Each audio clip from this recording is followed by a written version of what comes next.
മാനം വരണമെങ്കിൽ ഇവിടെ വ്യക്തമായിട്ട് എഴുതിയിട്ടുണ്ട്, നമ്മുടെ പാത്രത്തെ വിശുദ്ധീകരണത്തിൽ സൂക്ഷിക്കണം. ഇല്ലേ, വ്യക്തമല്ലേ?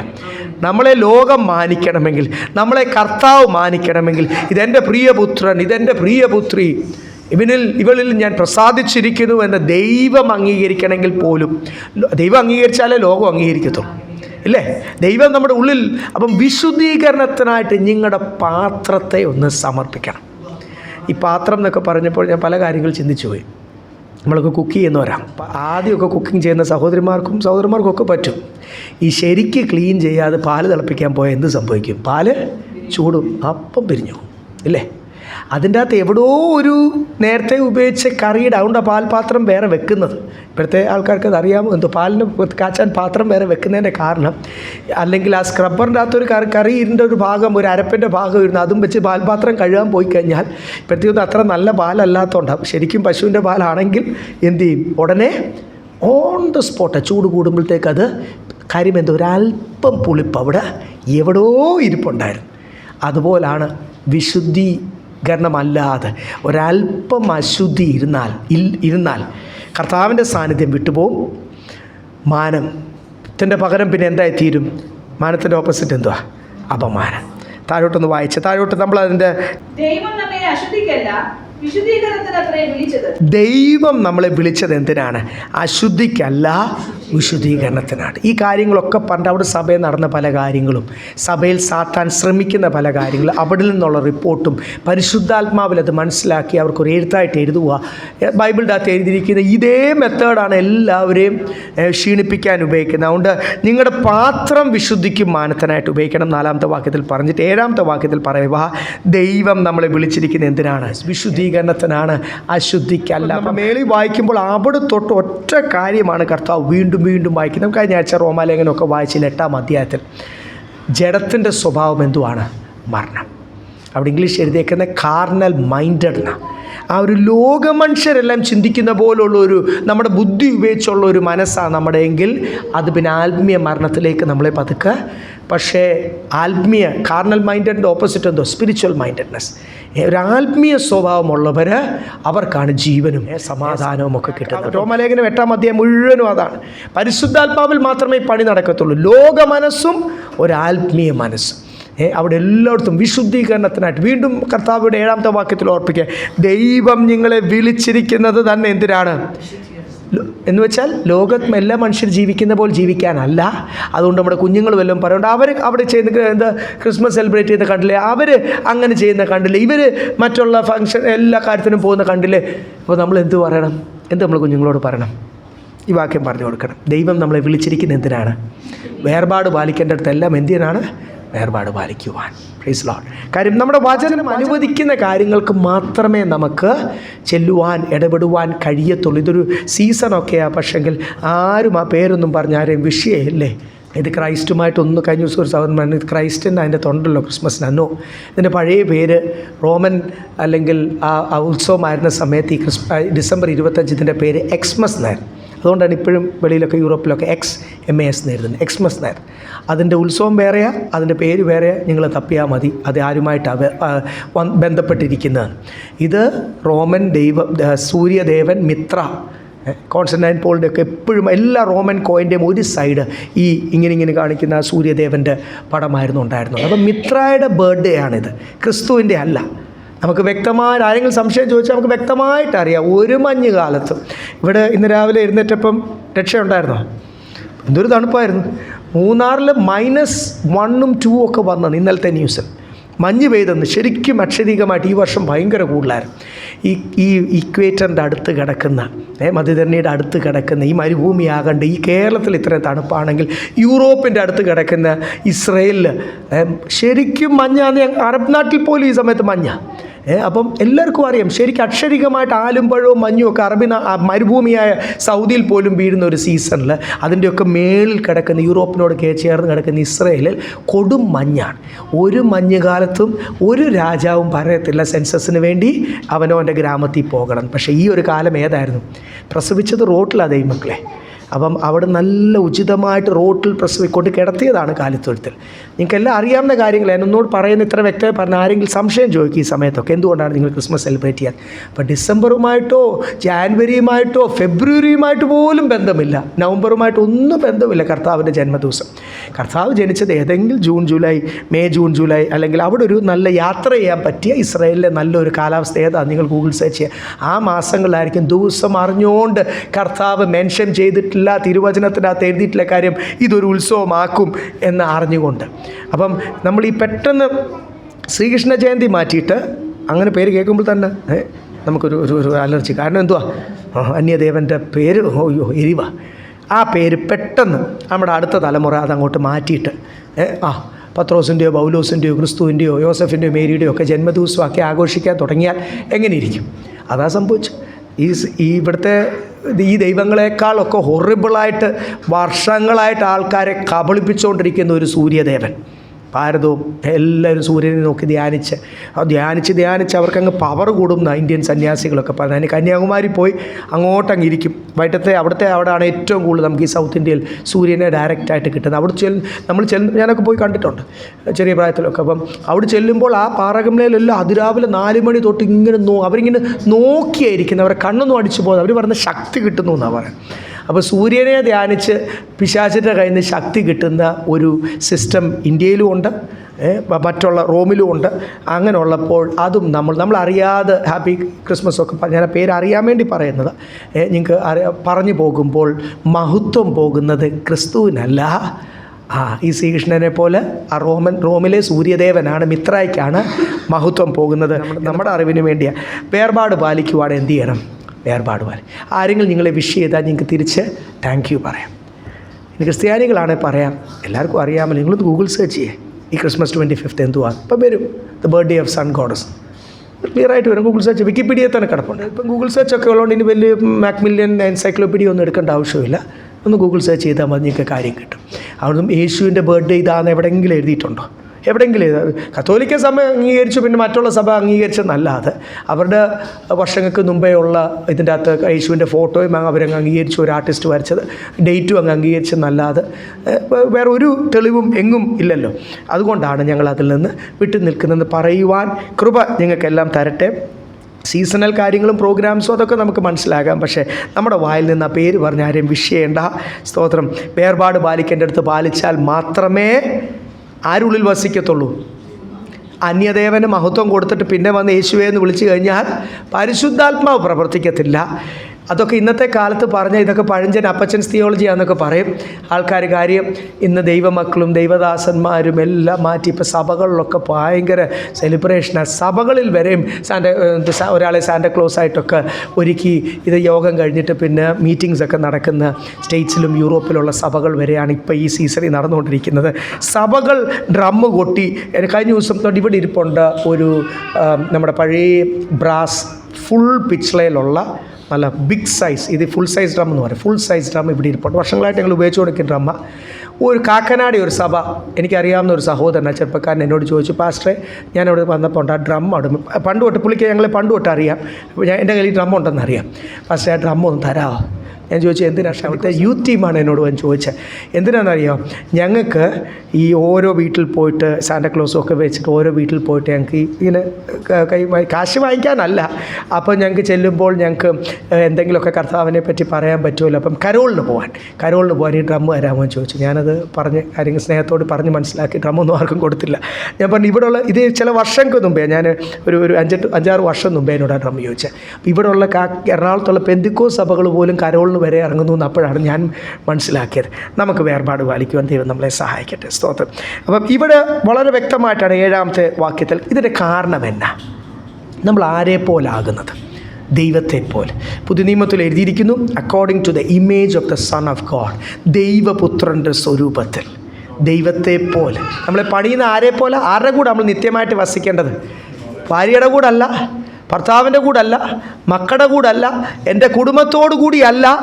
ഞാൻ നിത്യമായിട്ട് വസിക്കുന്നത് ആരുടെ കൂടെ? ദൈവമക്കളെ, ദൈവത്തോടു കൂടി. യേശുവും ദൈവപുത്രനാണ്. അപ്പം ദൈവത്തോടു കൂടി നിത്യമായി വസിക്കണേ ഞാനും ആരെപ്പോലെ ആയാലേ പറ്റൂ. അതുകൊണ്ടാണ് പഴയ നിയമത്തിലും യഹോവയായ ദൈവം ഇത് തന്നെ പറയുന്നു. പുതിയ നിയമത്തിലും ഇത് തന്നെ. നമുക്ക് 2 വാക്യം പെട്ടെന്ന് വായിക്കാം. എന്തുകൊണ്ടാണ് ഇത്രയും വിശുദ്ധി? ആൾക്കാർ പെട്ടെന്ന് റിബലാവുന്ന ഒരു കാര്യമാണ്. എന്തുകൊണ്ട് ഈ വിശുദ്ധി? മീറ്റിങ്സിന് വരുന്ന, കൗൺസിലിങ്ങിന് വരുന്ന ആൾക്കാർ പലപ്പോഴും നമ്മളൊരു പണിയിലേക്ക് നടക്കുമ്പോൾ ഒരു മാറ്റം, ഒരു വിശുദ്ധീകരണത്തിനായിട്ട്, ഇനി ദൈവമക്കളുടെ ആണെങ്കിൽ പോലും ദൈവദാസ് നമ്മൾ ഈ ഒരു കറക്ഷൻ, ഈ ടൈമർ വെച്ചാൽ തന്നെ നമുക്ക് എന്ത് ബുദ്ധിമുട്ടാണെന്നറിയോ? നമ്മളെ ഒന്ന് നമ്മുടെ ജഡത്തിന് നമ്മൾ ഈ 2 ലൈൻ്റെ ഇടയ്ക്ക് വണ്ടി ഓടിക്കണം എന്ന് പറയുന്നത് വലിയ പാടുള്ള കാര്യമാണ്. ഓട്ടക്കാരോട് ആ ട്രാക്ക് വിട്ടു പോലെന്ന് പറഞ്ഞാൽ എത്ര വിഷമമുള്ള കാര്യമാണെന്നറിയാം. അപ്പം നമ്മുടെ ഈ ജഡത്തെ ഒന്ന് ലിമിറ്റ് ചെയ്യുമ്പോൾ, ജഡത്തെ ഒന്ന് ഡിസിപ്ലിൻ ചെയ്യുമ്പോൾ, ഈ ജഡം എന്ത് ചെയ്യും? റിബലാവും, അങ്ങ് ഇളകും, അങ്ങ് ഇളകും. അത് പക്ഷേ അവിടെ എല്ലാം നമ്മൾ മനസ്സിലാക്കണം, ഇളകുന്നതൊക്കെ എന്ത് ചെയ്യട്ടെ? ഇളകട്ടെ. ഈ ഭൂതശക്തിയാണ് ഈ ഇളകുന്നതൊക്കെ നമ്മുടെ സ്വഭാവത്തിൽ നിന്ന് ഇളകി അങ്ങ് പോകട്ടെ. പക്ഷെ നമ്മൾ പോകാൻ പോകുന്നില്ല. നമ്മൾ ദൈവത്തിൻ്റെ സന്ധിയിൽ ആ ഡിസിപ്ലിൻ. കാര്യം ഇത്രയും നാളും ഞാൻ പ്രാക്ടീസ് ചെയ്തുകൊണ്ടിരുന്ന എന്തെങ്കിലും ഒരു കാര്യം, ദൈവത്തിൻ്റെ ആത്മാവ് എന്നോട് സംസാരിക്കുമ്പോൾ, അല്ലെങ്കിൽ എന്തെങ്കിലും സീനിയർ ദൈവദാസന്മാർ എന്നോട് ആ കാര്യങ്ങൾ കറക്റ്റ് ചെയ്യുമ്പോൾ ഞാൻ ഇളകുവാണെങ്കിൽ ഞാൻ വീട്ടിൽ പോയിട്ട് എന്ത് ചെയ്യണം? ഞാനിന്ന് പ്രാർത്ഥിക്കണം, കർത്താവേ വചനമാണല്ലോ, വചനം സത്യമാണല്ലോ. പെട്ടെന്ന് നമ്മുടെ ശരീരം ഇളകും, പക്ഷേ അല്ലെങ്കിൽ നമ്മൾ റിയാക്ട് ചെയ്യും. മാറ്റം വന്നേലേ പറ്റൂ. ദൈവം എൻ്റെ ഉള്ളിൽ വസിക്കണമെങ്കിൽ. നമുക്ക് ലേവി യഹോവയായ ദൈവം പറഞ്ഞൊന്ന് വായിക്കാം. ലേവി 20-ാമത്തെ അധ്യായം 26, ലെവിറ്റിക്കസ് ചാപ്റ്റർ 20 verse 26. Yes.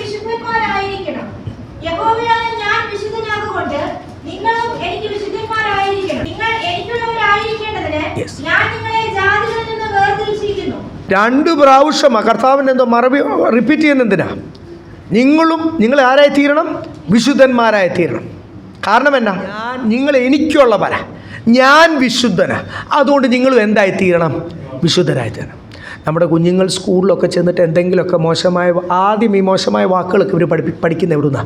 സ്കൂളിൽ ചെന്നിട്ട് അവിടെയുള്ള എന്തെങ്കിലുമൊക്കെ അവിടുത്തെ ലോകമനുഷ്യർക്ക് ഇതൊന്നും വിഷയമല്ല. അവരുടെ അമ്മമാരും വലിയപ്പന്മാരും ഒക്കെ ഇങ്ങനത്തെ വാക്കുകളൊക്കെ ഉപയോഗിക്കും. അതുകൊണ്ട് അതും കേട്ടിട്ട് അവർ സ്കൂളിൽ വന്നിട്ട് പിള്ളേരിടയ്ക്ക് ഈ വാക്കുകളൊക്കെ ഉപയോഗിക്കും. നമ്മുടെ പിള്ളേർ ഇത് കേട്ടിട്ട് വീട്ടിൽ വന്നിട്ട് പറഞ്ഞു തുടങ്ങുമ്പോൾ നമ്മൾ വടിയെടുത്തിട്ട് നമ്മൾ പറഞ്ഞു, നമ്മൾ ദൈവമക്കളാ, നമ്മൾ നമ്മുടെ കുടുംബങ്ങളിൽ ഇങ്ങനത്തെ വാക്കുകൾ ഉപയോഗിക്കാറില്ല. ഇതൊക്കെ പറഞ്ഞിട്ടാണ് നമ്മൾ അവരെ കറക്റ്റ് ചെയ്യുന്നത്. കാരണം അപ്പനും അമ്മയും അവരുടെ ഒരു കുടുംബം, നമ്മുടെ പ്രമാണം, വചനം അതനുസരിച്ച് യോഗ്യമാവണ്ണം കുഞ്ഞുങ്ങളെ ഡിസിപ്ലിൻ ചെയ്യുന്ന പോലെ. അല്ലെങ്കിൽ ഈ വീട്ടിൽ ഒരു കുഞ്ഞ് പറയുക, ഞാനിങ്ങനെ ഒരു വാക്കുകൾ അല്ലെങ്കിൽ മോശമായ വാക്കുകളൊക്കെ ഞാൻ ഉപയോഗിക്കും, ഞാൻ പറയും എന്ന് പറഞ്ഞു കഴിഞ്ഞാൽ, ഇപ്പോഴത്തെ അപ്പനമ്മമാർക്ക് അത് പറയാനുള്ള കപ്പാസിറ്റി ഉണ്ടോ എന്ന് എനിക്കറിയത്തില്ല. നല്ല അപ്പനമ്മമാരെന്ത് പറയും? എന്നാൽ നീ വീടിൻ്റെ പുറത്ത്, ഞങ്ങളുടെ കൂടെ താമസിക്കണോ? You have to change your self.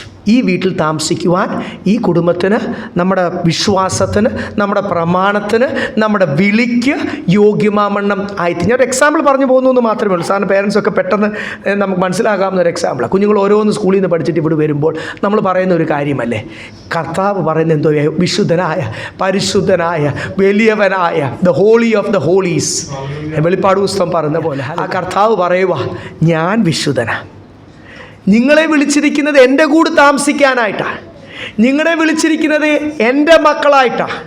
ഞാനാ നിങ്ങളുടെ പിതാവായിട്ടിരിക്കുവാൻ ആഗ്രഹിക്കുന്നത്. സങ്കീർത്തനത്തിലൊക്കെ സങ്കീർത്തനക്കാരൻ, ഞാൻ നിങ്ങളുടെ പിതാവും നിങ്ങൾ എൻ്റെ മക്കളുമായി തീരേണ്ടതിന്. ഓരോ വട്ടവും ഇസ്രായേലിനോട് പറയുന്ന പോലെ. അത് പഴയ നിയമത്തിൽ നോക്കിയാലും പുതിയ നിയമത്തിൽ നോക്കിയാലും ഒരു കാര്യം മാത്രമേ പറയാനുള്ളൂ, ഞാൻ വിശുദ്ധനാണ്. അതുകൊണ്ട് നിങ്ങളും വിശുദ്ധരായി തീർന്നാലേ പറ്റൂ. ഞാൻ പറഞ്ഞു, മനസ്സിലായില്ലേ? അതുകൊണ്ട് ജഡത്തിന് ഇഷ്ടമല്ല, നമ്മുടെ ജഡം ഇളകും ഈ വിശുദ്ധി അങ്ങോട്ട് കൂടുമ്പോൾ. പക്ഷെ നമ്മളെ പരിശുദ്ധാത്മാവ് പണിതുകൊണ്ടിരിക്കുന്ന പത്രോസ് ലേഖനം കൂടി വായിക്കും. 1 പത്രോസ് 1-ാം അധ്യായം അതിൻ്റെ 15-16 വായിച്ചു. വിളിച്ച വിശുദ്ധനൊത്തവണ്ണം അനുസരണമുള്ള മക്കളായി എല്ലാ നടപ്പിലും വിശുദ്ധരാകുവിൻ. ഞാൻ വിശുദ്ധനാകിയാൽ നിങ്ങളെ വിശുദ്ധരായിരിക്കും എന്ന് എഴുതിയിരിക്കുന്നു. നിങ്ങളെ വിളിച്ച വിശുദ്ധനൊത്തവണ്ണം അനുസരണമുള്ളവരായി എല്ലാ നടപ്പിലും, ഞായറാഴ്ച മാത്രമല്ല, സൺഡേ മാത്രമല്ല, സഭായോഗത്തിന് മാത്രമല്ല, every way of your life. ജോലി സ്ഥലത്ത്, താമസ സ്ഥലത്ത്, കുടുംബജീവിതത്തിൽ, രഹസ്യ ജീവിതത്തിൽ നിങ്ങളുടെ എല്ലാ വഴികളിലും എല്ലാ നടപ്പിലും. പഴയ നിയമത്തിൽ നിന്ന് എടുത്ത് ഉദ്ധരണി എടുത്ത് പറയുമ്പോൾ അങ്ങനാണല്ലോ യഹോവയായ ദൈവം പറഞ്ഞെന്ന് എഴുതിയിരിക്കുന്നല്ലോ. അതുകൊണ്ട് നിങ്ങളെ വിളിച്ചവൻ ആരാ? പാസ്റ്ററല്ല, ആരാ? സാക്ഷാൽ ദൈവമാ, ഇല്ലേ? ദൈവത്തിന് ഒത്തവണ്ണം നിങ്ങൾ ആരായിത്തീരണം? വിശുദ്ധരായിത്തീരണം. അതുകൊണ്ട് നിങ്ങളുടെ എല്ലാ നടപ്പിലും എവ്രി വേ. അപ്പോൾ നമ്മൾ പ്രാർത്ഥിക്കേണ്ടത് എന്തുവാ? കർത്താവേ, എൻ്റെ രഹസ്യ പരസ്യ ജീവിതത്തിൽ, എൻ്റെ എല്ലാ തീരുമാനത്തിലും, എൻ്റെ ജോലി സ്ഥലത്തും കുടുംബജീവിതത്തിലും ലോകവുമായിട്ട് ഇടപെടുമ്പോഴും ബിസിനസ്സിലും എല്ലായിടത്തും എൻ്റെ എല്ലാ നടത്തിലും എന്നാൽ മാത്രമേ വിശുദ്ധിയും മാനവുമുള്ള ഒരു പാത്രമായി തീരും. അതിൻ്റെ ഓപ്പോസിറ്റ് ഒന്ന് വായിച്ചേ, ഒന്ന് ചിന്തിച്ചേ. അല്ലെങ്കിൽ അശുദ്ധിയും അപമാനവുമുള്ള ഒരു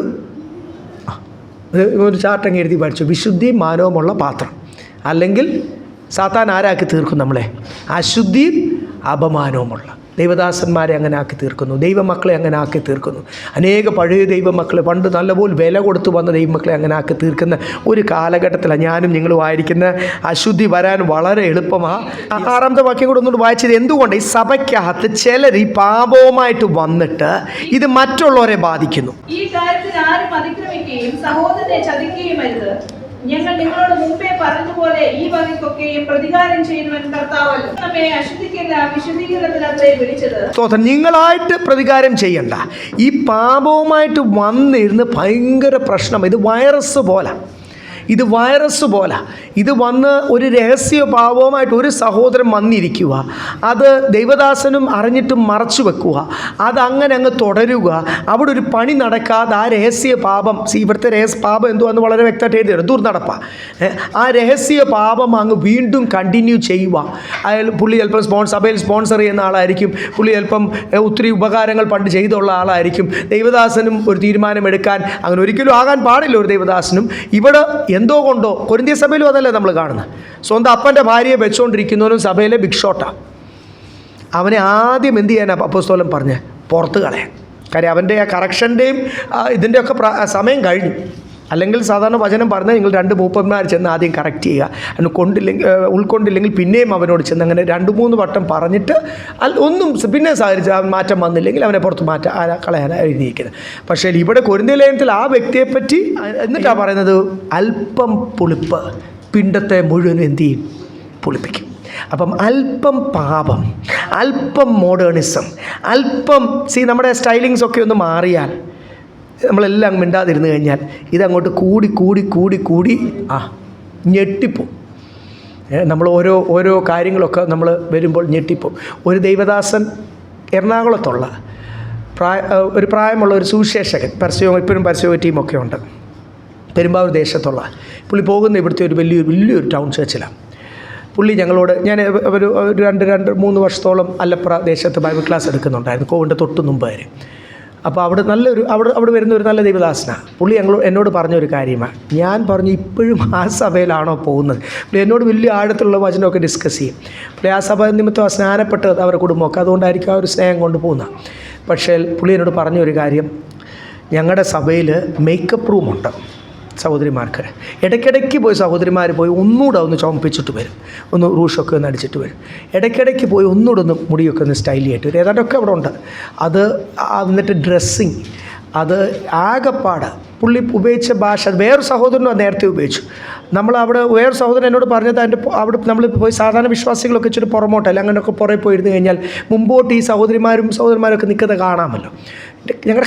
നമ്മുടെ കണ്ണ് പൊട്ടിപ്പോകും എന്നോട് പറഞ്ഞ ഭാഷ. അതുപോലെ നമ്മൾ ആരാധന സ്ഥലത്താണോ ക്ലബ്ബിലാണോ വന്നിരിക്കുന്നത്, കണ്ണ് പൊട്ടിപ്പോകും എന്ന് പറഞ്ഞു. അപ്പോൾ ഈ പ്രായമുള്ള സഹോദരൻ എന്നോട് പറഞ്ഞു, ഞാൻ അതുകൊണ്ട് എന്ത് ചെയ്യുന്നത്? പുള്ളി വെള്ള ഷർട്ടും ഒക്കെ ഇട്ടുകൊണ്ടാണ്, വളരെ നല്ല പുള്ളി. എന്തിനാണ് ഇപ്പോഴും ഓടാൻ തോന്നുന്നു പോകുന്നത്. പുള്ളി എന്നോട് പറഞ്ഞു, ഇതൊന്നും കാണാതിരിക്കാൻ ഞാൻ എന്ത് ചെയ്യും എന്നറിയാം, അങ്ങ് ഏറ്റവും പ്രായമുള്ള ആളാണ് പുറയിലാണ് ഇരിക്കേണ്ടത്, പിള്ളേരെ കൂടെ അങ്ങ് ഏറ്റവും ഫ്രണ്ടിൽ പോയി ഞാൻ നിൽക്കും എന്ന് പറഞ്ഞു. എന്തിനായി കണ്ണ് പൊട്ടുന്ന വേഷം ഇട്ടുകൊണ്ട് അവർ വരുന്നത്? കാണിക്കാൻ. എന്തിനാണ് വരുന്നത്? എല്ലാവരും എന്നെ ഒന്ന് അതിനല്ലേ മറ്റുള്ളവർ ഇടുന്നതിനേക്കാൾ പൊക്കവും ഇറക്കവും ഒന്നുകൂടെ ഒന്ന് കുറയുമ്പോൾ, അല്ലെ വരകളൊക്കെ ഒന്നുകൂടെ ഒന്ന് ഇറങ്ങുമ്പോൾ എല്ലാവരും എന്ത് ചെയ്യും? നോക്കും, ആരും നോക്കാതെ പോകത്തില്ല. അപ്പോൾ കാണിക്കാൻ വേണ്ടിയാണ് അങ്ങനെയുള്ളവർ അങ്ങനത്തെ ഡ്രസ്സ് ഇട്ടുകൊണ്ട് വരുന്നത്. അത് ആണുങ്ങളാണെങ്കിലും പെണ്ണുങ്ങളാണെങ്കിലും ഈ പരിപാടികളെല്ലാം ഈ ഞാൻ പറഞ്ഞില്ലേ ഓവർ സ്റ്റൈലിഷായി തീരുമോ, അല്ലെങ്കിൽ മറ്റുള്ളവരെ അവരിലേക്ക് ആകർഷിക്കുവാനും ഞാൻ പറഞ്ഞില്ല ആ ആരാധനയുടെ പവിത്രം പോലും ഇത് ജീവിതത്തിൽ ഉള്ളിലുള്ളതാണ് ഈ പുറത്ത് വരുന്നത്, ഉള്ളിലുള്ളതാണ് ഈ പുറത്ത് വരുന്നത്. അപ്പോൾ ഈ മറ്റുള്ള ദൈവമക്കൾക്ക് പോലും വിശുദ്ധിയോട് കർത്താവിനെ ആരാധിക്കാൻ പറ്റാതെ അവരുപയോഗിച്ച ഭാഷയിൽ കണ്ണ് പൊട്ടിപ്പോകുന്ന പോലത്തെ കാര്യങ്ങൾ ചെയ്തുകൊണ്ട് വരുമ്പോൾ, സ്തോത്രം, ഞാൻ പറഞ്ഞില്ല ഈ പട്ടണത്തിൽ പോലും അങ്ങനെ ചെയ്തുകൊണ്ട് വരുമ്പോൾ, അപ്പോൾ ഇങ്ങനത്തെ പാപങ്ങളും ഇങ്ങനത്തെ കാര്യങ്ങളൊക്കെ ആരാ കറക്റ്റ് ചെയ്യേണ്ടത്? ദൈവദാസന്മാരാ. അവിടെ തന്നെ ആരാധന സ്ഥലത്ത് തന്നെ ഒരു കാമം, ഒരു ലസ്റ്റ് കയറി വരാൻ വേണ്ടിയുള്ള കാര്യങ്ങൾ ദൈവദാസന്മാരാ സ്ട്രിക്റ്റായിട്ട് നിൽക്കട്ടെ. ഇവിടും ഇതുപോലുള്ള ദുർനടപ്പൊക്കെ വരുമ്പോൾ അതുകൊണ്ടാണ് നിങ്ങളുടെ പാത്രത്തെ വിശുദ്ധിക്കും മാനത്തിനുമായിട്ട് സമർപ്പിക്കണമേ എന്ന് പറഞ്ഞിട്ടാണ്. സെക്ഷുവൽ ഇമ്മോറാലിറ്റി എന്നൊക്കെ വീണ്ടും വീണ്ടും എടുത്തെടുത്ത് ഇംഗ്ലീഷ് ബൈബിളൊക്കെ പറഞ്ഞിട്ടാണ് താഴോട്ട് വരുമ്പോൾ അവിടെ എഴുതിയിരിക്കുന്നത്. 6ാമത്തെ വാക്യത്തിൽ എഴുതിയിരിക്കുന്നത് നിങ്ങളുടെ ഒരു സഹോദരൻ ഇതുപോലെ ചെയ്യുമ്പോൾ നിങ്ങൾ തിരിച്ച് പയറ്റണ്ട. ആർക്കാ യുദ്ധം? ആർക്കുള്ളതാ? കർത്താവാണ്. He is the avenger of all. അപ്പം ഇതിനെ കറക്റ്റ് ചെയ്യണം. അത് മൂപ്പന്മാരും കറക്റ്റ് ചെയ്യണം, ദൈവദാസന്മാരും കറക്റ്റ് ചെയ്യണം. പക്ഷെ അതൊരു പയറ്റായിട്ട് അത് സഭയ്ക്കകത്ത് തീരാൻ പാടില്ല എന്ന് പറഞ്ഞിട്ട് 7ാമത്തെ വാക്യത്തിൽ ദൈവം നമ്മളെ വിളിച്ചത് വിശുദ്ധിക്കായിട്ട് അശുദ്ധിക്കാം. ഇനി നിങ്ങൾ ആ കാര്യങ്ങൾ പറഞ്ഞിട്ട് അവൻ കേട്ടില്ലെങ്കിൽ 8ാമത്തെ വാക്യം, ആകയാൽ തുച്ഛീകരിക്കുന്നവൻ മനുഷ്യനെയല്ല, തന്റെ പരിശുദ്ധാത്മാവിനെ നിങ്ങൾക്ക് തരുന്ന ദൈവത്തെ തന്നെ തുച്ഛീകരിക്കുന്ന. ഞാൻ പറഞ്ഞല്ലോ ഈ ഒരു പാപവുമായിട്ട് വരുമ്പോൾ സഭ മുഴുവനും പെട്ടെന്ന് ഇത് പതുക്കെ അടുത്ത ആൾ ചെയ്യാൻ തുടങ്ങും. ഈ ഒരു പാപത്തിൻ്റെ വ്യാപാര ശക്തിയുണ്ട്, അതങ്ങ് സ്പ്രെഡാവും. ബൈബിള് പറയുന്നു, കർത്താവ് പറയുന്നു, I will build my church, ഞാൻ എൻ്റെ സഭയെ പണിയും, പാതാള ഗോപുരം അതിനെ സാത്താൻ്റെ, പാതാളം hell, the gates of hell, നരകത്തിൻ്റെ ഒരു കാര്യങ്ങളും അതിനെ എന്ത് ചെയ്യത്തില്ല, സാത്താന്യ ശക്തി അതിനെ. അപ്പം സഭ ഇത്രയും പവിത്രമായിട്ട് സഭയിൽ വരുന്ന കുടുംബങ്ങൾ, വ്യക്തികൾ, അവരുടെ പാത്രം വിശുദ്ധിയോടി, അങ്ങനെയുള്ള വിശുദ്ധിയിൽ കൂടി വരുന്ന ബിൽഡിംഗ് ഒന്നും അല്ല വിഷയം. അതിന് നമ്മൾ മരത്തിൻ്റെ ചോട്ടിൽ, ഞങ്ങൾ എത്ര വട്ടം മരത്തിൻ്റെ ചോട്ടിൽ ആരായിച്ചിട്ടുണ്ട്, ബസ്സിൻ്റെ അകത്തിരുന്ന് ആരായിച്ചിട്ടുണ്ട്, നമ്മുടെ തന്നെ വണ്ടിക്കകത്ത്. അപ്പം അല്ലെങ്കിൽ ഞാൻ പറഞ്ഞത് ട്രെയിനിൻ്റെ അകത്തിരുന്ന് ഒന്നിച്ച് റൗണ്ടിലിരുന്നിട്ട് ഞങ്ങൾ സഹോദരങ്ങൾ നോർത്ത് ഇന്ത്യൻ മിഷൻസിനൊക്കെ പോകുമ്പോൾ ഞങ്ങൾ ആരാധിച്ചിട്ടുണ്ട്. നമ്മളെവിടെ ദൈവമക്കൾ വിശുദ്ധിയോടുകൂടി ഇന്ന് ആരാധിക്കുമ്പോൾ, 2 or 3 പേർ ആരാധിക്കുമ്പോൾ അതിന് മരത്തിൻ്റെ ചോട്ടിലാണെങ്കിലും ദൈവ സാന്നിധ്യം എന്ത് ചെയ്യും? ഇറങ്ങി വരും. മറ്റേ ആ സഹോദരി ചിന്തിച്ച പോലെ ഈ പുൾപ്പിറ്റിൻ്റെ ഇപ്പുറത്തല്ല ദൈവ സാന്നിധ്യം, പുൾപ്പിറ്റിലുമല്ല ദൈവ സാന്നിധ്യം. ഇത് വസിക്കേണ്ടത് എവിടെ? ഈ പാത്രമാണ് ഞാൻ. ഇതാണ് അതിപരിശുദ്ധ സ്ഥലം, ഇല്ലേ? സ്തോത്രം, ഹല്ലേലൂയ. അപ്പോൾ ഈ പാത്രമാണ് ഞാൻ വിശുദ്ധിയോടുകൂടി സൂക്ഷിക്കേണ്ടത് എന്നിവിടെ എല്ലാം വളരെ വ്യക്തമായിട്ട് എഴുതിയിരിക്കുന്നത്. ഇതുപോലുള്ള പാപം മറച്ച് വെക്കുന്നവൻ ശുഭം വരത്തില്ല, ഇല്ലേ? സദൃശവാക്യത്തിൽ എന്തോ എഴുതിയിരിക്കുന്നത്? Proverbs chapter 28:13, 28:13 സദൃശവാക്യം. തന്റെ ലംഘനങ്ങളെ മറയ്ക്കുന്നവന് ശുഭം വരികയില്ല, അവ ഏറ്റുപറഞ്ഞ് ഉപേക്ഷിക്കുന്നവനോ കരുണ ലഭിക്കും. വ്യക്തമല്ലേ? ഈ ലംഘനങ്ങളെ, പാപത്തെ അനുസരണക്കേടും പാപവും ഞാൻ ഉൾപ്പെടെ മനുഷ്യനല്ലേ, നിങ്ങളാണെങ്കിലും ഞാനാണെങ്കിലും ഏതൊരു വലിയ ദൈവദാസനാണെങ്കിലും മറച്ചു വെച്ചാൽ അവൻ എന്ത് ചെയ്യത്തില്ല? ഇത് പുറത്തു വരാൻ ദൈവം അനുവദിക്കും. അങ്ങനെയാണ് ഈ പല ദൈവദാസന്മാരുടെ പല വിഷയങ്ങളൊക്കെ അവസാനം പുറത്തു വന്ന് നാണം കെട്ട് നമ്മൾ വിചാരിക്കും കർത്താവിന് തന്നെയല്ല അവസാനം നാണം കെട്ട്. പക്ഷെ കർത്താവിന് പാപത്തോട് കോംപ്രമൈസ് ചെയ്യുവാൻ കഴിയത്തില്ല, ദൈവത്തിൻ്റെ പ്രമാണമാണ്. ഒരു ദൈവദാസൻ വീണ്ടും പലവട്ടം ദൈവം ശക്തമായിട്ട് ഇടപെടും, എന്നിട്ടും അതിനൊരു ക്രമീകരണം വന്നില്ലേ? ദൈവം തന്നെ ഇത് നാണം കെടുമ്പോൾ ആ ഒരു വ്യക്തി ഒരു സാധാരണ വ്യക്തിയാണ്. അതിനേക്കാൾ നാണം കേട് ആർക്കാണ് ഉണ്ടാകുന്നത്? ദൈവത്തിനാണ് ഉണ്ടാകുന്നത്. ആ ദേശത്തെ സുവിശേഷത്തിൻ്റെ വാതിലാണ് അടയുന്നത്. ഒരു ദേശത്ത് സുവിശേഷത്തിൻ്റെ വാതിൽ അടഞ്ഞാൽ ഒരു അശുദ്ധിയുടെ പ്രവൃത്തി അല്ലെങ്കിൽ നിമിത്തം ഒരു ദൈവം തന്നെയാണ് അനുവദിക്കുന്നത് ഇത് അവസാനം പുറത്തു വരുവാൻ. നിൻ്റെ ജീവിതത്തിലെ അല്ലെങ്കിൽ നിൻ്റെ പാപങ്ങൾ ഓരോ നിൻ്റെ കണ്ണിൻ്റെ മുമ്പിൽ ഞാൻ നിരത്തി വെക്കും. I will display your works in front of your eyes എന്നാണ് ഇംഗ്ലീഷ് ബൈബിൾ എഴുതിയേക്കുന്നത്. അപ്പം നമ്മുടെ കണ്ണിൻ്റെ മുമ്പിൽ നമ്മുടെ കുറവുകളെ നിരത്തി വെക്കുന്ന ഒരു കർത്താവ്. അതിന് ക്രമീകരണം പ്രാപിച്ചില്ലെങ്കിൽ ദേശത്ത് അത് പബ്ലിക്കായി തീരുവാൻ കർത്താവ് അനുവദിക്കും. അതുകൊണ്ട് ദൈവഭയത്തോട് നമുക്ക് ദൈവസന്നിധിയിലായിരിക്കാം. പാപം മറച്ചു വെക്കുന്നവൻ ശുഭം വരത്തില്ല. പക്ഷേ അത് ഏറ്റു പറഞ്ഞാൽ അതിന് എത്ര കടും ചുമപ്പാണേലും എത്ര കൊടും പാപമാണെങ്കിലും, കരിക്കൻ വില്ലയിലെ റെനിയൊക്കെ ഞങ്ങൾക്കറിയാം, കൊലപാതകം ചെയ്തിട്ട് കഴിഞ്ഞ പുള്ളി ഇപ്പം ഒരു സുവിശേഷകന കർത്താവ്. അപ്പോൾ എത്ര കൊലപാതകം പോലുള്ള പാപമാണെങ്കിലും അത് ക്ഷമിക്കുവാനും നിന്നെ കഴുകി ശുദ്ധീകരിക്കുവാനും ദൈവവേലയിൽ ഉപയോഗിക്കുവാനും ആർക്ക് കഴിയും? കർത്താവിന് കഴിയും. സ്തോത്രം. അത് മറന്നു പോകല്ലേ. അല്ലെ? അതുകൊണ്ട് നമ്മുടെ ജീവിതത്തിൽ എന്തെങ്കിലും അനുസരണക്കേട് വരാൻ അത് പരിശുദ്ധാത്മാ വിട്ടുപോകുമ്പോൾ ഈ വിശുദ്ധിയോടുകൂടി മാനത്തോടുകൂടിയും സൂക്ഷിച്ചാൽ ഇത് ദൈവം വസിക്കേണ്ട ഭവനമാണ്. ഈ വരേണ്ട ആളാരാ? പരിശുദ്ധനായ ദൈവമാണ്. അതുകൊണ്ട് നമ്മൾ അതനുസരിച്ച് ക്ലീനാക്കി ഇടണം. അല്ലെങ്കിൽ ഉള്ള കുഴപ്പം പരിശുദ്ധാത്മാവ് ഉള്ളിൽ നിന്ന് വിട്ടുപോകും. പരിശുദ്ധാത്മാവ് വിട്ടുപോകുമ്പോഴാണ് നിങ്ങൾക്ക് കാണാം ദൈവദാസന്മാരാണെങ്കിലും ദൈവമക്കളാണെങ്കിലും പഴയ നല്ലപോലെ നിന്ന ദൈവമക്കളായിരിക്കും അവർ പിന്നെ അവരുടെ വഴികളെ ജസ്റ്റിഫൈ ചെയ്യുവാൻ നീതീകരിക്കുവാനുള്ള ലോകത്തിൻ്റെ ബുദ്ധിയിലുള്ള ഒത്തിരി തിയോളജിയൊക്കെ പറയുന്ന കേൾക്കാം. ഒത്തിരി തിയോളജിയും ഫിലോസഫിയും ഒക്കെ അവർ പറയും. എന്തുവാ? പണ്ട് ഞാൻ അങ്ങനെ ആയിരുന്നു. ഒരു ദൈവദാസൻ ഞാൻ ഓർക്കുന്നു, എൻ്റെ പപ്പ തന്നെ പുള്ളിയെ ശുശ്രൂഷയിലാക്കിയതാണ്. ഇപ്പം പേര് കേട്ട ഒരു കൺവെൻഷൻ പ്രാസംഗികന, ആ പേര് പറയാൻ നിങ്ങൾക്കെല്ലാം അറിയാം. ആ ദൈവദാസൻ പപ്പയാണല്ലോ പുള്ളി ശുശ്രൂഷയിലാക്കിയത്. അപ്പം ഇവരൊന്നിച്ച് പ്രവർത്തിച്ചുകൊണ്ടൊക്കെ ഇരുന്ന ഒരു കാലത്ത്. അതുകൊണ്ട് ഞങ്ങളുടെ കൂടെ വിദേശത്തുണ്ടായിരുന്നവർ. അതുകൊണ്ട് പുള്ളിയോട് പറഞ്ഞു, അന്ന് ദൈവദാസൻ ഇതൊക്കെയല്ലായിരുന്നോ തീരുമാനം, ഇപ്പോൾ ഇങ്ങനെയൊക്കെയാണല്ലോ തീരുമാനം എന്ന് പറഞ്ഞപ്പോൾ പുള്ളി ഇപ്പോൾ കംപ്ലീറ്റ്ലി ഒത്തിരി മാറിപ്പോയി. മുഴുവൻ ഫണ്ട്സിൻ്റെ പുറത്തും ഫണ്ട് റേസിങ്ങിൻ്റെ പുറത്തും വലിയ പ്രസ്ഥാനം, വലിയ ബൈബിൾ കോളേജൊക്കെ ഉള്ള ഒരാളാണ്. അപ്പം പുള്ളി പറയുക എൻ്റെ പപ്പയോട് ചിരിച്ചോണ്ട്, ഉപദേശിമാർക്ക് ഉടനെ വാക്യമെടുക്കാൻ അറിയാൻ, ചിരിച്ചുകൊണ്ടെന്ന് പറയാം, അന്ന് ഞാൻ വിശുദ്ധിയിലൊക്കെ നിന്ന്, അന്ന് ഞാൻ ശിശുവായിരുന്നു, ഇപ്പം ഞാൻ എന്ത് ചെയ്തു, ശിശുവിനുള്ളതൊക്കെ ത്യജിച്ച് ഇപ്പം ഞാൻ വൃദ്ധനായില്ലേ, അപ്പം ഞാൻ അപ്പോസ്തലനായില്ലേ, അപ്പോൾ ഇപ്പം ഞാൻ എൻ്റെ വഴികൾ വേറെയാണ്. അപ്പം ഞാൻ പറഞ്ഞില്ലേ, ഈ കംപ്ലീറ്റ്ലി അങ്ങ് ലൗകികമായപ്പോഴും പറയാൻ എന്തുണ്ട്? ഒരു ജ്ഞാനമുണ്ട്, ഒരു ലോകജ്ഞാനം. സാത്താൻ അങ്ങനെയൊക്കെ. അപ്പോൾ അവനവൻ്റെ വഴികളെ ജസ്റ്റിഫൈ ചെയ്യുവാൻ, നീതീകരിക്കുവാനുള്ള വാക്കുകളൊക്കെ പറയുന്ന പലപ്പോഴും നമുക്ക് ആൾക്കാരെ കാണാം. പണ്ട് നല്ലപോലെ നിന്ന ദൈവമക്കളും ദൈവദാസന്മാരും ഒക്കെ അങ്ങനെ പറയുവാൻ കാരണം ഉള്ളിൽ പരിശുദ്ധാത്മാവ് വിട്ടുപോയതുകൊണ്ടാണ്. പെട്ടെന്ന് അതിൻ്റെ 9ഉം 10 വായിച്ചിട്ട് നമുക്ക് നിർത്താം. സഹോദരപ്രീതിയെക്കുറിച്ച് നിങ്ങൾക്ക് എഴുതുവാൻ ആവശ്യമില്ല. അന്യോന്യം സ്നേഹിപ്പാൻ നിങ്ങൾ ദൈവത്താൽ ഉപദേശം പ്രാപിച്ചതല്ലാതെ മക്കതോനിയിൽ എങ്ങുമുള്ള സഹോദരന്മാരോടൊക്കെയും അങ്ങനെ ആചരിച്ചും പോരുന്നുവല്ലോ. തുടക്കത്തിലും നമ്മൾ വായിച്ചു, കഴിഞ്ഞ അധ്യായത്തിലും വായിച്ചു, അതിന് മുമ്പുള്ള 2, 3, 4 ഒക്കെ ഇത് തന്നെ എഴുതിയേക്കുന്നത്. സഹോദര പ്രീതിയിൽ, സഹോദര സ്നേഹത്തിൽ, ഗ്രോ ഇൻ ബ്രദർലി ലവ്. ഒരു കൂട്ടായ്മയുടെ അടിസ്ഥാനം എന്തുവാ? ബിൽഡിംഗ് അല്ല. വാടകയാണെങ്കിലും വീട്ടിൽ കൂട്ടായ്മ. എത്ര വർഷങ്ങൾ ഞങ്ങൾ വീട്ടിലെ കൂട്ടായ്മയായിരുന്നു ഈ കൂട്ടായ്മ. അപ്പം വലിയ ലിവിങ് റൂം എടുക്കും. വിദേശത്ത് പല സ്ഥലത്തും എല്ലായിടത്തും അങ്ങനെയല്ലേ, വീടുകളിലല്ലേ കൂട്ടായ്മ. അപ്പം കൂട്ടായ്മയിൽ ബിൽഡിംഗ് അല്ല അടിസ്ഥാനം, സൗണ്ട് സിസ്റ്റം ഒന്നും അല്ല, ഇതൊന്നും ഉണ്ടേലും ഇല്ലേലും ഇതൊന്നും വിഷയമല്ല, വേറെ ഒരു രജിസ്ട്രേഷൻ അല്ല, വേറെ ഒരു കാര്യവുമല്ല. ഒരു കൂട്ടായ്മയുടെ അടിസ്ഥാനം സഹോദര സ്നേഹം. അതല്ല ഇവിടെ എഴുതിയിരിക്കുന്നത്. തെസ്സലോനിക്ക സഭയോട് പറയുക, നിങ്ങളോട് എനിക്കിത് പറയേണ്ട ആവശ്യമില്ല, നിങ്ങൾ നല്ല സ്നേഹമുള്ളവരാ, എങ്കിലും ഞാൻ പറയുക, ഇപ്പോഴും ചില വിഷയങ്ങളൊക്കെ പാപം നിമിത്തവും കണ്ടില്ലേ, 6ാമത്തെ വാക്യത്തിൽ വായിച്ചില്ലേ, സഹോദരന്മാർ തമ്മിൽ പ്രശ്നങ്ങളൊക്കെ ഉണ്ടാവും. അതുകൊണ്ട് നിങ്ങളോട് സഹോദര സ്നേഹത്തെപ്പറ്റി പറയേണ്ട ആവശ്യമില്ല, നിങ്ങളതിൽ മറ്റുള്ള സഭകളേക്കാൾ ഭേദമാണ്. എങ്കിലും ഞാൻ നിങ്ങളോട് പറയുക, സഹോദര സ്നേഹത്തിൽ 9ഉം 10ഉം നമ്മൾ വായിച്ചു, പ്രബോധിപ്പിക്കുന്നു. ഇംഗ്ലീഷ് എഴുതിയേക്കുന്നത് ഞാൻ നിങ്ങളെ റിക്വസ്റ്റ്, ഞാൻ നിർബന്ധിക്കുന്നു സ്നേഹം കൊണ്ട് നിങ്ങളോട്, പ്ലീസ് സഹോദര സ്നേഹത്തിൽ എന്ത് ചെയ്യണം? വർദ്ധിച്ചു വരണം. കൂട്ടായ്മയുടെ അടിസ്ഥാനം സഹോദര സ്നേഹം. സഹോദര സ്നേഹം കുറഞ്ഞു പോകത്തില്ല, അതിൽ വർദ്ധിച്ചു വരുന്നിടത്തോളം ഈ കൂട്ടായ്മയിലെ ഐക്യത വർദ്ധിക്കും. അപ്പോഴാണ് ശരിക്കും ഒരു കുടുംബമായി തീരുന്നത്. ഐക്യത വർദ്ധിക്കുമ്പോൾ ഇതൊരു വലിയ ബോണ്ടാണ്.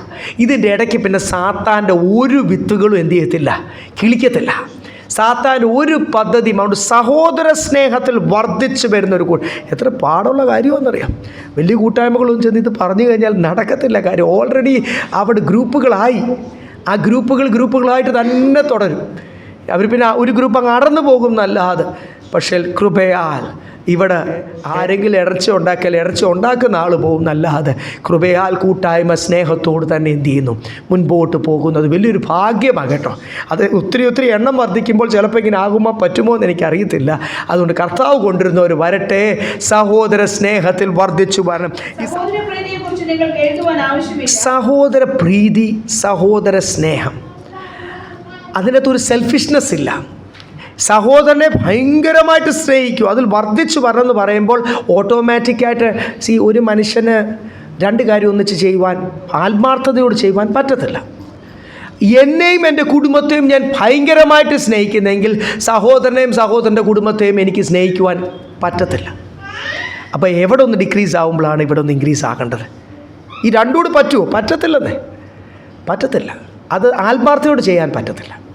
അപ്പം കുടുംബവും എൻ്റെ വിഷയത്തിൽ ഞാൻ അധികം പ്രാധാന്യത കൊടുക്കാതിരിക്കുമ്പോഴാണ് എനിക്ക് സഹോദര സ്നേഹത്തിൽ എന്ത് ചെയ്യാൻ എന്ന് വെച്ചാൽ എൻ്റെ സ്വാർത്ഥ സ്നേഹത്തിൽ കുറവ് വന്നാൽ മാത്രമേ ബൈബിൾ പറയുന്ന ഈ കൂട്ടായ്മയുടെ ബലമായ, കൂട്ടായ്മയുടെ അടിസ്ഥാനമായ യേശുവിൻ്റെ നാമത്തെ നിങ്ങൾക്ക് ദേശത്തിൽ ആത്മാവിൽ ഐക്യപ്പെട്ട ടീമായിട്ട് നിന്ന് യേശുവിൻ്റെ നാമം ഉയർത്തണമെങ്കിൽ സഹോദര സ്നേഹത്തിൽ വർദ്ധിച്ചു വന്നാലേ പറ്റും. എൻ്റെ സെൽഫിഷ് സ്നേഹം എന്ത് ചെയ്യണം? ഇല്ലാതാകണം. എൻ്റെ ജഡത്തിലെ സ്നേഹം ഇല്ലാതാകണം. അഗാപ്പെ സ്നേഹം എന്നിൽ വർദ്ധിക്കണം. ഇല്ലേ? ഈ സ്നേഹം വരുന്നത് എങ്ങനെയാണെന്ന് റോമാലേഖനത്തിൽ, അതുകൊണ്ട് വായിച്ചിട്ട് നിർത്താം. റോമാലേഖനം 5-ാം അധ്യായം 5-ാമത്തെ വാക്യം. പ്രത്യാശയ്ക്കോ ഭംഗം വരുന്നില്ല. ദൈവത്തിന്റെ സ്നേഹം നമുക്ക് നൽകപ്പെട്ട പരിശുദ്ധാത്മാവിനാൽ നമ്മുടെ ഹൃദയങ്ങളിൽ പകർത്തി. ദൈവത്തിൻ്റെ സ്നേഹം, ഇതൊക്കെ പ്രത്യാശയുമായിട്ട് ഇൻ്റർലിങ്ക്ഡാ. ഈ ദൈവസ്നേഹത്തിൽ വർദ്ധിച്ചു വരുമ്പോഴാണ് യേശുവിനോടും എൻ്റെ നിത്യഭവനത്തോടും ഒക്കെയുള്ള സ്നേഹം വരുന്നത്. ചിലരൊക്കെ വീടൊക്കെ വിദേശത്തൊക്കെ ഇരുന്ന് പണിതിട്ട് ഞാൻ എൻ്റെ വീട്ടിൽ വന്നു എന്തൊരു സ്നേഹമാണെന്നറിയാം, വന്ന് താമസിക്കും. ഞാൻ ഒരു ഇതുപോലെ സർവീസിലായിരുന്ന ഒരാൾ, പുള്ളിയുടെ സർവീസിൻ്റെ സമയം തൊട്ട് ഇങ്ങനെ വീടൊക്കെ പണിതു. അത് കഴിഞ്ഞ് വലിയൊരു വീടൊക്കെ പണിതു. ആ വീട്ടിലെ അയൽവക്കക്കാരൻ അവളുടെ അനിയൻ തന്നെ, നമ്മുടെ ഒരു ബന്ധുവും കൂടെ. പുള്ളി പറയുന്നത് ഈ വീടിൻ്റെ ഫ്രണ്ടിൽ വന്നിട്ട് എല്ലാ ദിവസവും, പുള്ളിക്ക് റിട്ടയർഡ് ആയപ്പോഴാണ് വീട്ടിൽ വന്ന് താമസിക്കാൻ ഭാഗ്യം കിട്ടിയ, അതിൻ്റെ ഫ്രണ്ടിൽ വന്നിട്ട് ഇങ്ങനെ അങ്ങ് നോക്കി നിൽക്കുന്നു. ആ ഗേറ്റിൻ്റെ വെളിയിലോട്ട് പോയി ഞാൻ പണിത വീട് എത്ര മനോഹരമാണെന്ന് നോക്കി നിൽക്കും. അപ്പോൾ പുള്ളിയുടെ ഈ ജോലി ചെയ്ത കാലഘട്ടം മുഴുവൻ പുള്ളി അത് വലിയ നാട്ടുകാരത് പുള്ളിക്കൊരു പേര് വിട്ടിട്ടുണ്ട് അതിന് വേണ്ടി. പുള്ളി എന്നും പുള്ളിയുടെ വീടിൻ്റെ ഫ്രണ്ടിൽ വന്ന് ഇങ്ങനെ കുറേ മണിക്കൂർ നോക്കി അങ്ങനെ. പുള്ളി ഹൃദയം മുഴുവൻ എന്തുമായിരുന്നു? ആ മനോഹരമായ വീട്. അപ്പോൾ പണിത കാലത്ത് മുഴുവൻ ഞാൻ ഈ വീട് പണിയും, ഈ വീട് പണിയും, ഈ വീട് പണിയും. അതുകൊണ്ടാണ് പുള്ളി അത്രയും ഒരു പ്രാന്തനെ പോലും, പുള്ളി നാട്ടുകാരൊന്നും കളിയാക്കിയിട്ടും പുള്ളിക്കൊരു വിഷയമല്ല. പുള്ളി വീടിൻ്റെ ഫ്രണ്ടിൽ വന്ന് എല്ലാ ദിവസവും നോക്കി നിൽക്കുന്നതിൻ്റെ ഒരു ഓഫീസറാണ്, ഗസ്റ്റഡ് ഓഫീസറാണ്. നമ്മളിങ്ങനെ നോക്കി നിൽക്കുന്നതിൻ്റെ കാരണം എന്താണെന്നറിയാം? പുള്ളി ഹൃദയം മുഴുവൻ എന്തുമായിരുന്നു? വീട്. ലോകമനുഷ്യനാണ്, വിശ്വാസത്തിൽ വന്ന ഒരാളല്ല, സമുദായക്കാരനാണ്.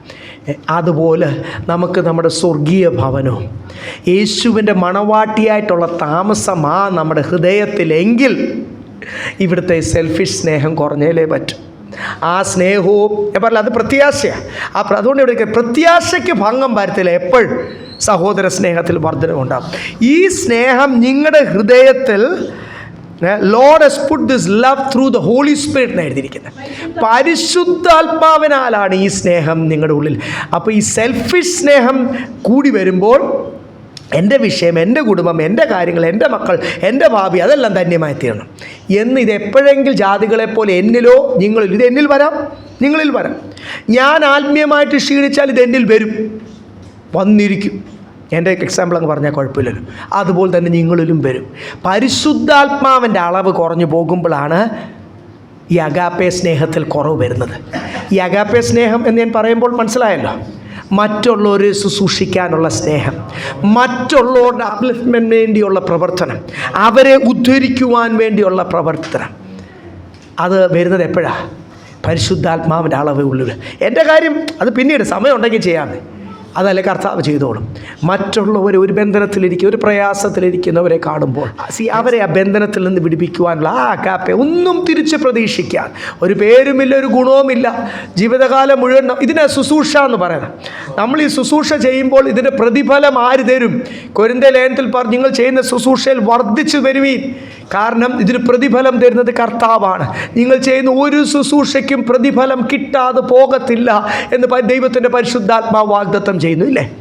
കാരണം കർത്താവ് കാണുന്നുണ്ട്, മനുഷ്യരെ ഒന്നും കാണിക്കുവാനല്ല. അപ്പം ഇവിടെ നമ്മൾ കണ്ടു, റോമാലേഖനം 5-ാം അധ്യായം 5-ാമത്തെ വാക്യത്തിൽ പറഞ്ഞു, പരിശുദ്ധാത്മാവാണ് നിങ്ങളുടെ ഹൃദയത്തിൽ ഈ സ്നേഹം. ഇവിടെ നമ്മൾ എത്ര ദൈവസന്നിധിയിൽ സമർപ്പിക്കാം ദൈവമക്കളെ, മറ്റുള്ളവരുടെ ബെനിഫിറ്റിന് വേണ്ടി. ഈ വെറും ഒരു കാരുണ്യ പ്രവർത്തനത്തെ പറ്റി അല്ല ഞാൻ ഈ പറയുന്നത്. ഇവിടെ എല്ലാം ആത്മീയ കാര്യങ്ങളാണ് നടക്കേണ്ടത്. ഒരു വ്യക്തി രക്ഷയിലേക്ക് കൊണ്ടുവരണം. അതിൻ്റെ അകത്ത് നമ്മൾ ചെയ്യേണ്ട ദൈവസ്നേഹം എന്തും ചെയ്യണം. പരിശുദ്ധാത്മാവ് പ്രേരിപ്പിക്കും. ദൈവത്തിൻ്റെ ആത്മാവ് പറയുന്ന പോലെ ആ കർത്താവിൻ്റെ സ്നേഹത്തിലൊന്ന് വർദ്ധിച്ചു വരുവാൻ ദൈവസ്നേഹം നമ്മുടെ ഉള്ളിലിടുന്നത് ദൈവത്തിൻ്റെ പരിശുദ്ധാത്മാവ്. 2 കാര്യങ്ങളാണല്ലോ ഇന്ന് നമ്മൾ പഠിച്ച ആ ഭാഗത്ത് പരിശുദ്ധാത്മാവ് വ്യക്തമാക്കുന്നത്. ഒന്ന്, താഴോട്ട് വരുമ്പോൾ ഇതിൻ്റെ അകത്ത് അടുത്ത കാര്യങ്ങൾ ഇതുമായിട്ട് ബന്ധപ്പെട്ട് താഴോട്ടത്തെ വാക്യങ്ങൾ എഴുതിയിട്ടുണ്ട്. ഇവിടെ എല്ലാം ഒരു വ്യക്തിത്വ രൂപാന്തരമാണ് നടക്കുന്നത്, ഒരു പേഴ്സണാലിറ്റി ഡെവലപ്മെൻറ്റ്. എൻ്റെ പാരമ്പര്യ സ്വഭാവം മാറട്ടെ. ഇവിടെ 2 കാര്യങ്ങൾ. ഒന്ന്, പാപം മറച്ചു വെക്കല്ല, ശുഭം വരത്തില്ല. ശുഭം വരുത്തില്ലെന്ന് പറഞ്ഞാൽ അവൻ എന്തായി തീരുന്ന? ശപിക്കപ്പെട്ടവനായിപ്പോൾ ദൈവത്തിൻ്റെ കരം അവന് വിരോധമായി തീരും. പാപം മറച്ചു വെക്കല്ലേ, അവൻ കപടഭക്തിക്കാരനായി തീരും. എന്ത് കുറവുണ്ടെങ്കിൽ ചില ആൾക്കാർ പറയും ഈ എല്ലാ കാര്യങ്ങളും ഇപ്പോൾ പാസിനെ അറിയിക്കേണ്ട, അല്ലെങ്കിൽ ദൈവമക്കൾ അറിയാതിരുന്നാൽ പോരെ, ഇപ്പോൾ രഹസ്യമായിട്ട് പല കാര്യങ്ങൾ ചെയ്യാമെന്നാണോ എൻ്റെ അർത്ഥം? ചില ദൈവമക്കളൊക്കെ അങ്ങനെ പറയുന്നത് കേട്ടിട്ടുണ്ട്. നോ, എല്ലാ കാര്യങ്ങളും ദൈവമക്കൾ അറിഞ്ഞാലും അതിൻ്റെ അകത്ത് എന്നെ കുറ്റം വിധിക്കുന്ന കാര്യങ്ങളൊന്നും ഉണ്ടാകില്ല. അത് ആ ഒരു ലെവലിലേക്ക് നമ്മൾ എന്ത് ചെയ്യണം? വളരണം. സ്തോത്രം. ഒരു ഓപ്പൺ ബുക്കാണ്. സഭയിലൊരു മുഖവും ലോകത്തിലൊരു മുഖവുമല്ല, ഒരു ഓപ്പൺ ബുക്ക്. പാപം മറച്ചു വെക്കുന്നത്, അനുസരണക്കേട് എന്താണേലും, പാപം എന്ന് പറഞ്ഞാൽ കൊടും പാപം എന്നല്ല അതിൻ്റെ അർത്ഥം. പാപം എന്ന് പറഞ്ഞാൽ ജസ്റ്റ് ഡിസൊബീഡിയൻസ്. പാപം മറച്ചു വെക്കുന്നവൻ ശുഭം വരത്തില്ല. പക്ഷെ അത് ഏറ്റു പറയുന്നവന് ദൈവത്തിൽ നിന്ന് കരുണ ലഭിക്കും. ദൈവം അവൻ്റെ ക്ഷമിക്കും. ദൈവത്തിന് അവനോട് കരുണ തോന്നി അവന് ബലം പകരും, കൃപ പകരും, ആത്മാവിൻ്റെ ശക്തി അളവ് കൂടുതൽ പകരും. ഈ ആത്മാവിൻ്റെ അളവ് വരുമ്പോഴാണ് ദൈവസ്നേഹം നമ്മുടെ ഉള്ളിൽ. ഇതെല്ലാം ഇൻ്റർലിങ്ക്ഡാണ് ദൈവമക്കളെ. നമ്മുടെ ഇനിയുള്ള പലരും എത്ര ദൈവമക്കളാണെന്നറിയും. എന്തിനാണ് വേറെ ആളെ സഹായിക്കുന്നത്? എന്തിനാണ് നമ്മളിങ്ങനെ വേറെ ആൾക്ക് വേണ്ടി ചെയ്യും? എന്തിനാണ് നമ്മുടെ സമയം മറ്റുള്ളവർക്ക് വേണ്ടി ചിലവഴിക്കുന്നത്? നമുക്കിവിടെ എന്ത് വേണം? നമ്മുടെ കാര്യങ്ങൾ ചെയ്യാറുണ്ട്. എന്തിന് നമ്മൾ ഇത്രയും ആത്മീയം? എന്തിന് ഇത്രയും വിശുദ്ധി? കണ്ടോ മറ്റുള്ള ബന്ധുക്കോസ്സാർ ഇതൊക്കെ സ്ഥിരം. ഞാൻ ഈ കഴിഞ്ഞ 31 വർഷം ശുശ്രൂഷയിൽ വിശ്വാസികളുടെ കഴിഞ്ഞ, അതിൻ്റെ മുമ്പേ അപ്പം ശുശ്രൂഷയിലായിരുന്നുകൊണ്ട് കൊച്ചിലോട്ട് പാസ്റ്റർമാരുടെ മക്കൾക്കൊക്കെ കൊച്ചിലെ തൊട്ട് നമുക്ക് ഈ ജനങ്ങളുടെ ഫീഡ്ബാക്ക് കിട്ടുമല്ലോ. ചില ആൾക്കാർ നമ്മൾ ഈ ഒത്തിരി അടുക്കുമ്പോൾ, കൂട്ടുകാരെ പോലെ വിശ്വാസികളോട് അടുക്കുമ്പോഴാണ് വിശ്വാസികൾ തുറന്ന് പറയുന്നത്, എന്തിനാ പാസ്റ്റർ ഇത്രയും വിശുദ്ധി? ഇത് ഓരോ ചിലതൊക്കെ കേൾക്കുമ്പോൾ നമുക്ക് ഭയങ്കര സ്ട്രൈക്കിങ്. അതോ അങ്ങനെ ഒരു തോന്നലുണ്ടെങ്കിൽ പോലും വിളിച്ചു പറയാൻ പാടുണ്ട്. എന്തിന് മറ്റുള്ളവരെ സഹായിക്കും? എന്തിന്? അതെല്ലാം ജഡത്തിൻ്റെതാണ് ദൈവമക്കളെ. ആ സെൽഫിഷ്നെസ് മുഴുവനും പൈശാചികമാണ്. കാരണം അതും യേശുവിൻ്റെ ഭാവവുമായിട്ട് ഒരു ബന്ധവുമില്ല. നിങ്ങളുടെ ഉള്ളിൽ പരിശുദ്ധാത്മാവ് വന്നില്ലെങ്കിൽ നിങ്ങളിത് പറഞ്ഞുകൊണ്ടിരിക്കും. പരിശുദ്ധാത്മാവിൻ്റെ അളവ് കൂടുമ്പോഴാണ് ഈ അഗാപ്പെ ലവ് വരും. ഹല്ലേലൂയ. ദൈവസ്നേഹം വരും. മറ്റുള്ളവരെ ഉദ്ധരിക്കുവാൻ, മറ്റുള്ളവരുടെ വിടുതലിനായിട്ട്, മറ്റുള്ളവരുടെ നന്മയ്ക്കായിട്ട് ഹല്ലേലൂയ നിങ്ങൾ പ്രവർത്തിക്കും. ആത്മപ്രേരണയിൽ ഞാൻ പറഞ്ഞില്ലേ, കുറച്ച് കാരുണ്യ പ്രവൃത്തി അങ്ങ് ചെയ്യുന്ന ഒരു മദർ തെരേസ പോളിസി അല്ല ഞാൻ ഈ പറഞ്ഞത്. അല്ലെ അവർ അപ്പോക്രിഫയെന്ന് ശുശ്രൂഷിക്കുന്ന ആ ഒരു ചാരിറ്റബിൾ വർക്കല്ല ഞാൻ ഈ പറയുന്നത്. പരിശുദ്ധാത്മാവിൽ ഇവിടെ പറയുന്നത് സഹോദര സ്നേഹത്വം, ദൈവസ്നേഹത്തെ പറ്റി അതൊന്ന് മനസ്സിലാക്കുവാൻ കർത്താവേ. അപ്പോൾ അവിടെ എല്ലാം നമ്മുടെ ആ പേഴ്സണൽ, നമ്മുടെ പാരമ്പര്യ സ്വഭാവത്തിനൊരു മാറ്റം വരും. ആൾക്കാർ ചോദ്യം ചെയ്തുകൊണ്ടിരിക്കും, ഇത്രയും നാളും ശുശ്രൂഷ അല്ലെങ്കിൽ മറ്റുള്ളവർക്ക് വേണ്ടി നിനക്ക് എന്ത് പ്രയോജനം ഉണ്ടായി? നമ്മുടെ പ്രയോജനം ഇവിടെ അല്ല. എവിടാ? പ്രതിഫലം സ്വർഗത്തിലാണ്. ഇവിടും ഒരു കുറവുമില്ലാതെ എത്ര സാത്താനി അറ്റാക്ക് വന്നാലും കർത്താവിൻ്റെ ചിറകിൻ കീഴിൽ നമ്മൾ എന്ത് ചെയ്യും? മറയ്ക്കും. അതൊരു പ്രത്യേക പ്രൊട്ടക്ഷനാണ് ദൈവമക്കളെ. അതുകൊണ്ട് നമ്മൾ ചെയ്യുന്ന ശുശ്രൂഷയിൽ വർദ്ധിച്ച് വരിക. ആരെന്തുവാ പറയുന്നത് ഒന്നും കേൾക്കണ്ട. ഒരാൾ പറയുന്നത് കേട്ടാൽ മതി. നമ്മുടെ ഗൈഡ് ദൈവത്തിൻ്റെ പരിശുദ്ധാത്മാവ് പറയും, ഞാനത് അനുസരിക്കും. സ്തോത്രം. വർഷം അല്ലെങ്കിൽ നമ്മളിത് ചെയ്തുകൊണ്ടിരിക്കുമ്പോൾ ആരും ഇത് അറിയുന്നില്ലല്ലോ. സാധാരണ ആൾക്കാർ എന്തെങ്കിലും ചെയ്ത് കഴിഞ്ഞാൽ ഫോട്ടോ ഇട്ട് ഇങ്ങനെ പബ്ലിസൈസ് ചെയ്യത്തില്ലേ?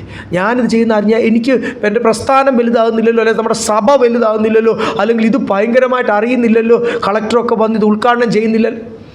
ഈ പരിപാടികളൊന്നും വേണ്ട. നിങ്ങളെല്ലാ ശുശ്രൂഷയിലും എന്ത് ചെയ്യണം? ദാവീദിൻ്റെ കൂടെ ഉള്ളവർ ഇടം കൈയും കൊണ്ടും വലം കൈയും കൊണ്ടും യുദ്ധം ചെയ്യുന്ന വീരരായി, ഏത് അവസരം കിട്ടിയാലും പാടാൻ, പ്രബോധനം പറയുവാനും, മറ്റുള്ളവരെ കൗൺസിൽ ചെയ്യുവാനും എല്ലാം ഉള്ള ട്രെയിനിങ് കർത്താവ് നിങ്ങൾക്ക് തരും. അതിനുള്ള ജ്ഞാനം, ഞാൻ പറഞ്ഞ ലോകത്തിൻ്റെ ജ്ഞാനം കൊണ്ട് ഇത് പറ്റത്തില്ലെന്ന് മോശയുടെ ജീവിതം നമ്മളെ തെളിയിച്ചു. പൗലോസിൻ്റെ ജീവിതം നമ്മളെ തെളിയിച്ചു. തൻ്റെ കൂട്ട് ന്യായപ്രമാണം ബെസ്റ്റ് ടീച്ചർ ഗമാലിയലിൻ്റെ കയ്യിൽ നിന്ന് പഠിച്ചതും അല്ലാതെ ഫിലോസഫി പഠിച്ചതുമാണ് പൗലോസ്. ഇതും കൊണ്ടൊന്നും ലോകത്തിൻ്റെ ജ്ഞാനം കൊണ്ട് ദൈവിക ശുശ്രൂഷ ചെയ്യുവാൻ കഴിയത്തില്ല. അതുകൊണ്ട് ഇവിടെ എല്ലാം ഈ നാളുകൾ വേണ്ട ഒരു സമ്പൂർണ്ണ സമർപ്പണമാണ്. നിങ്ങൾക്കും നിങ്ങളുടെ ശുശ്രൂഷയിൽ ഈ വരുന്ന വർഷം തീരുമാനമെടുക്കാം. വിശുദ്ധിയിലും മാനത്തിലും എൻ്റെ പാത്രത്തെ എനിക്ക് എൻ്റെ ഭാര്യയെയും മക്കളെയൊക്കെ ഉപദേശിക്കാൻ പറ്റും, ട്രെയിൻ ചെയ്യാൻ പറ്റും, ഡിസിപ്ലിൻ ചെയ്യാൻ പറ്റും. കേട്ടില്ലേ വേണേൽ അവരുടെ ഫുഡും ഫീസും ഒക്കെ കട്ട് ചെയ്യാൻ പറ്റും. അതൊക്കെ ഞാൻ ഇടയ്ക്ക് ചെയ്യുന്നതുകൊണ്ടാണ് എനിക്ക് ധൈര്യമായിട്ട് നിങ്ങളോട് പറയാൻ പറ്റുന്നത്. പ്രമാണം അതിനൊന്നും ഒരു മാറ്റമില്ല. കാര്യം എനിക്ക് അവൻ്റെ വേലയിൽ നിമിത്തം നിൽക്കുമ്പോൾ അതിന് യോഗ്യമായിട്ട് നിന്നാലേ പറ്റും. അത്രയൊക്കെ എനിക്ക് ചെയ്യാൻ പറ്റും. അതിൽ കൂടുതലൊന്നും എനിക്ക് ചെയ്യാൻ പറ്റത്തില്ല. പക്ഷേ അവരാരും അങ്ങനെ ഭയങ്കരമാരാണെന്നൊന്നും അല്ല ഞാൻ ഈ പറയുന്നത്. പക്ഷേ എന്തെങ്കിലും കാരണവശാൽ ഒരു റിബൽ, ഒരു അനുസരണക്കേട് വന്നാൽ ഞാൻ എടുക്കുന്ന സ്റ്റെപ്സ് അങ്ങനെയൊക്കെയാണ്. അതിനൊന്നും ഒരു സോഫ്റ്റ് കോർണർ ഇല്ല. അമ്മമാർക്ക് എപ്പോഴും ഉണ്ടാകും, അമ്മ ഇടയ്ക്കൊക്കെ അതിനകത്ത് ഇടപെടാൻ ശ്രമിക്കും. പക്ഷേ ഒരു സോഫ്റ്റ് കോൺട്രോ എനിക്ക് ആ കാര്യത്തിനോട് പ്രാഗൽഭ്യത്തോട് ദൈവസന്നിധിയിൽ നിന്ന് എനിക്കത് പറയാൻ പറ്റും. ഞാൻ അവരോട് പലപ്പോഴും ഓർപ്പിക്കുന്ന ഏലിയുടെ മക്കൾക്ക് കൂട്ട് നിന്നതിനാണ് ഏലിയുടെ കഴുത്ത് കർത്താവ് എന്ത് ചെയ്തു? കോഴിയുടെ കഴുത്ത് ഒടിക്കുന്ന പോലെ ഒടിച്ചു. അതുകൊണ്ട് ഞാൻ ഇവരോട് എപ്പോഴും ഞാൻ പറയും, എൻ്റെ കഴുത്ത് എന്തായാലും കർത്താവ് ഓടിക്കാൻ ഞാൻ അനുവദിക്കത്തില്ല. അതുകൊണ്ട് അതിനൊന്നും ഒരു വിട്ടുവീഴ്ചയുമില്ല, നിന്നേലേ പറ്റൂ. അത്രയൊക്കെ എനിക്ക് പറയാൻ പറ്റുള്ളൂ. പക്ഷെങ്കിൽ അവരോട് തീരുമാനിക്കണം. വിശ്വാസികളായ നിങ്ങളോടും ഞാൻ ഐ ഏർജ് യു എന്ന പൗലോസിൻ്റെ ഭാഷയിൽ എനിക്ക് നിങ്ങളോട് റിക്വസ്റ്റ് ചെയ്യുവാനും നിർബന്ധിക്കുവാനും അടുപ്പം കൂടുതലുണ്ടെങ്കിൽ ഇച്ചിരി വഴക്ക് പറയാനൊക്കെ എനിക്ക് പറ്റുമായിരിക്കും. അല്ലെങ്കിൽ ഇച്ചിരൂടെ ശക്തിയായിട്ടൊക്കെ ഒന്ന് പിടിച്ച് കുലുക്കാനൊക്കെ പറ്റുമായിരിക്കും അടുപ്പം കൂടുതലുണ്ടെങ്കിൽ. അത്രയൊക്കെ എനിക്ക് ചെയ്യാൻ പറ്റും. ഇത് നമ്മൾ തന്നെ എന്ത് ചെയ്യണം?